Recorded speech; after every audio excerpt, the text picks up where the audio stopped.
கர்த்தருக்கு பிரியமானவர்களே, கர்த்தர் எப்படி வழிநடத்தி கொண்டிருக்கிறார் என்று நாம் தொடர்ந்து கற்றுக்கொண்டு வருகிறோம் அல்லவா? தேவன் நம்மேல் அன்பு வைத்து நமக்கு ஒரு குறைவில்லாமல் நம்மை வழிநடத்தி கொண்டிருக்கிறார். ஏனென்றால் அவர் நம்மேல் வைத்த அன்பு அந்த அளவு, இவனை நான் ஒரு நாளும் குறைவில்லாமல் வைப்பேன் என்று அவர் உங்களுக்கு வாக்கு கொடுக்கிறார். தேவனுடைய அன்பு நம்மேல் இருக்கும் பொழுது நமக்கு குறைவு இருக்காது. தேவனுடைய அன்பு என்பது ஒரு பெரிய கிருபை. எப்படி ஆபிரகாம் மேல் அவர் கர்த்தர் பிரியமாக அவன் மேல் விருந்து அவனை அழைத்து அவனுக்கு பல வாக்குத்தத்தங்களை கொடுத்து ஐஸ்வர்ய சம்பரனாக இருந்தார். அதே போல உங்களுடைய வாழ்க்கையிலும் அவர் இருப்பார்.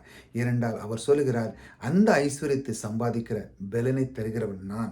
ஆகியால் நான் சொல்லுகிற வார்த்தை கீழ்ப்படி, அது உன்னுடைய வாழ்க்கையில குறைவே இருக்காது சொல்லி அவர் உங்களுக்கு வாக்கு கொடுக்கிறார்.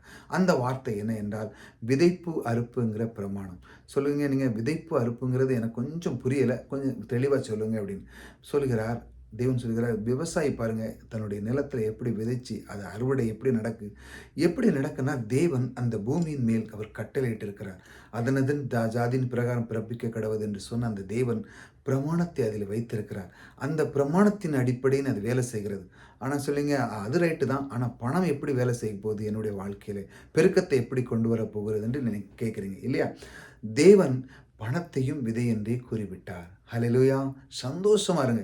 இதெல்லாம் நீங்க கேட்டிருக்க மாட்டீங்க. பணத்தையும் தேவன் விதை என்றே கூறுகின்றார். இப்போ அந்த விதை என்னும் பொழுது நீங்க இப்போ என்ன பண்ண வேண்டும்? விதைக்க ஆரம்பிக்கணும். விதைக்கிறது எப்படி? அதுக்கு தான் பயிற்சி பண்ணதுக்கு நான் உங்களுக்கு நம்பர் கொடுத்துருக்கிறேன். அந்த எப்படி நீங்கள் அதை பணத்தை செலுத்தணுதுக்கு நம்பர் கொடுத்துருக்கேன். எல்லா டீட்டெயிலும் கொடுத்துருக்கேன் டிஸ்பிளே நீங்கள் பார்த்தீங்கன்னா. இப்போ நீங்கள் அதை விதைக்க போகிறீங்க. எப்படி விதைக்க போகிறீங்க? தேவன் எப்படி கற்றுக் கொடுக்குறாரு பாருங்க. நீ பணத்தை விதைக்கிறியோ, 1000 2000 எவ்வளோ விதைக்கிறியோ, அதில் என்ன சொல்லி விதை? நான் இதை விதை என்று விதைக்கிறேன் கர்த்தாவே. இதனுடைய பலன், இதனுடைய ஆசீர்வாதம், நீர் செய்த அந்த பூமியின் மேல் கட்டளையிட்ட அந்த பிரமாணம், இது மேலேயும் நீர் வேலை செய்ய நீர் கட்டளையிட்டதற்காக உமக்கு நன்றி. இதனுடைய பெருக்கத்தை நான் பார்க்க போகிறேன், அதற்காக நன்றி.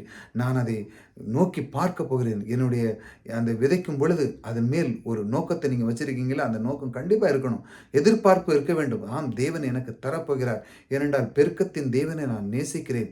அவருடைய அன்பு என் மேல் இருக்கிறது. அவர் சொல்லிவிட்டார், பணத்தை விதை என்று சொன்ன பிறகு என்னுடைய உள்ளம் இப்போ துள்ள ஆரம்பிக்கிறது. நான் விதைக்க ஆரம்பிக்கப் போகிறேன் என்று சொல்லி நீங்கள் ஆரம்பித்து விட்டீர்கள். அதுக்காக அந்த சொல்கிற வார்த்தை பாருங்க.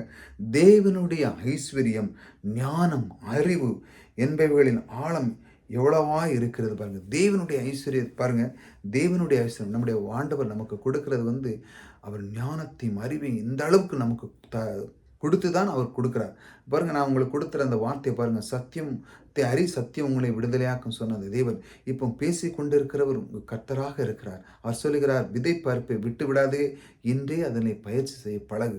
அப்பொழுது உன்னுடைய வாழ்க்கையிலே நீ இன்று இருப்பதை விட நீ 1000 மடங்கு பெறுவாய் என்று அவர் உங்களுக்கு வாக்கு கொடுக்கிறார். ஆக சோர்ந்து போகாதீர்கள். தேவன் சொல்லுகிறார், பிரமாணத்தை பற்றிக்கோ, பிரமாணத்தின்படி நீ போ.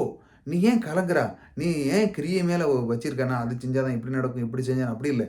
பிரமாணத்தை பிடித்துக்கொள். விதை அறுப்பு. ஆகையால் நீ கொடுக்கும் பொழுது உன் கையில் இருக்கிற போகுதே என்று கவலைப்படாது. அது கொஞ்சம் காலம்தான் போகும். ஆனால் உன்னுடைய வாழ்க்கையிலே திரும்ப அது அமுக்கி குலுக்கி சரிந்து உன் மடியில் விழும். அந்த அளவுக்கு பெருக்கத்தை நீ பார்ப்பாய். அப்பொழுதுதான் தேவனுடைய அதை ருசி பார்க்கும் பொழுது நீ அதுக்கப்புறம் என்ன பண்ணுவா தெரியுமா? எப்பண்டா தருணம் கிடைக்கும், நான் கொடுக்க போகிறேன், யாருக்கு வேணும், யாருக்கு உதவி வேண்டும் என்று சொல்லி அந்த அளவு நீ ஆசைப்பட ஆரம்பிச்சிருவா. கொடுக்கறதுலே ஒரு ஆனந்தம் ஆரம்பிச்சிடும். ஆனால் நிறைய பேர் பாருங்கள், கையில் இருக்கிறத ரிலீஸ் பண்ணவே மாட்டாங்க. இவன் கொடுத்துட்டோம்னா அடுத்தால என்ன பண்ண, அங்கே போக முடியாது, இங்கே போக முடியாது, எப்பயுமே இவர்கிட்ட கொடுத்துட்டோம் என்ன பண்ண. அப்படி இல்லை. நீங்கள் கொடுப்பதிலே ஆனந்தப்பட வேண்டும். அப்படி என்றால் இன்று முதல் அதை பயிற்சி பண்ண வேண்டும். அதற்குத்தான் அந்த நம்பரை கொடுத்துருக்கிறேன். இந்த பயிற்சி மூலமாக உங்களுடைய வாழ்க்கை மாறும். அதை நீங்கள் அறிவிங்க. இப்படித்தான் அவர் உங்களை வழி நடத்துகிறார். தொடர்ந்து நாம் பார்ப்போம். புதிதாக சப்ஸ்கிரைப் பண்ணிச்சாங்க. கர்த்தருடைய வழிநடத்தலை நாம் ஒவ்வொரு நாளும் அறிந்து கொள்ள வேண்டும். அவர் விதைப்பு அறுப்பை சொல்கிற அந்த வார்த்தையை விட்டு விடாதீர்கள். அதன் மேல் ரொம்ப ஃபோக்கஸாக இருந்து தேவனுடைய வார்த்தைக்கு கீழ்ப்படிந்து நடக்கும் பொழுது உங்களுடைய வாழ்க்கை அற்புதமாக மாறும். 1000 மடங்கு பெருக்கத்தை கொடுக்கிறவர் உங்களோடு கூட இருக்கிறார். கர்த்தர் உங்களை ஆசீர்வதிப்பார்.